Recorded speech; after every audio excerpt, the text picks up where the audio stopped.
BRS అధినేత కేసీఆర్ అసెంబ్లీకి రాబోతున్నారు అనే వార్తలు అయితే వస్తున్నాయి.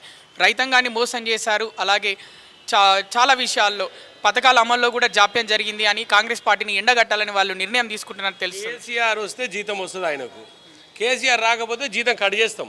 నేను 3 సందర్భాలలో చెప్పిన అసెంబ్లీకి ఎందుకు రావు నువ్వు? నీ బాధ్యత లేదు. ఖచ్చితంగా అసెంబ్లీకి రావాలి కేసీఆర్, లేకుంటే విడ్రా చేసుకో నీ పదవి నుంచి. జీతం విడ్రా ఇచ్చేసే గవర్నమెంట్ వాపస్ ఇయ్యి.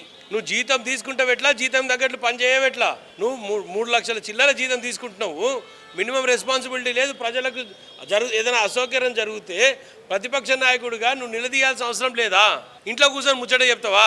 ఒకవేళ నువ్వు రాని పక్షాన ఇన్ని రోజులు నువ్వు తీసుకున్న జీతాన్ని విడ్రా చేసి గవర్నమెంట్కి అప్పచెప్పేసేయాలి. జీతం తీసుకొని జీతం తగ్గట్లు పని చేయాలి. నువ్వు జీతం తీసుకుంటున్నావు కదా, మీ ఆఫీస్లో పని చేయకుండా జీతం ఇస్తారా? నీకు ఇస్తారా బాబు? జీతం ఇస్తారా? మేము అదే అడుగుతున్నాము. మరి రాష్ట్ర ప్రభుత్వం నా ట్యాక్సెస్, ఈయన ట్యాక్స్ నీ అందరి ట్యాక్స్ల వల్ల వాళ్ళకి జీతం ఇస్తున్నాం కదా కేసీఆర్కి జీతం ఇస్తే మరి ఎందుకు పని చేస్తాడు ఈ రాష్ట్రంలో అని అడుగుతున్నాను నేను.